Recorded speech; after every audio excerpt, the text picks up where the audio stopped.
கோயம்புத்தூர் மாநகராட்சிக்குட்பட்ட பகுதிகளில் உள்ள கால்வாய்களில் ஓடும் கழிவுநீரை சுத்தப்படுத்தும் நோக்கில் புதிய தொழில்நுட்பத்தை செயல்படுத்தும் முயற்சி மேற்கொள்ளப்பட்டுள்ளது. மாநகராட்சி ஆணையாளர் மா. சிவகுரு பிரபாகரன் ஈயாப்பா செப்டம்பர் 11 அன்று நேரில் சென்று பார்வையிட்டு ஆய்வு செய்தார். நீரினில் நிகழும் அற்புதம் எனப்படும் இந்த புதிய முறையில் பேசிலஸ் பாக்டீரியா கன்சோர்டியம் என்ற சுற்றுச்சூழலுக்கு உகந்த பாதுகாப்பான நுண்ணுயிர்கள் பயன்படுத்தப்படுகின்றன. இவை கழிவுநீரில் உள்ள கரிம அகரிம பொருட்களை சிதைத்து கெட்ட வாசனையை நீக்குவதோடு நோய் கிருமிகளையும் குறைக்கும் திறன் பெற்றவை.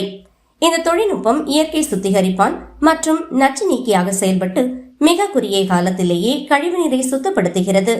சுற்றுச்சூழல், மனிதர்கள், விலங்குகள், தாவரங்களுக்கு எந்தவித பாதிப்பும் ஏற்படுத்தாது.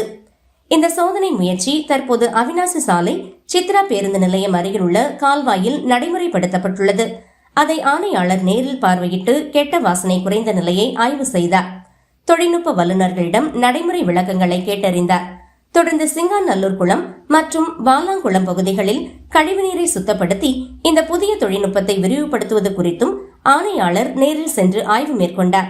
இந்த ஆய்வின் போது மண்டல உதவி ஆணையர்கள் முத்துச்சாமி, செந்தில் குமரன், உதவி செயற்பொறியாளர்கள் ராஜேஷ் கண்ணா, ஹேமலதா, உதவி பொறியாளர்கள் கணேசன், சதீஷ்குமார் மற்றும் மாநகராட்சி அலுவலர்கள் உடனிருந்தனர்.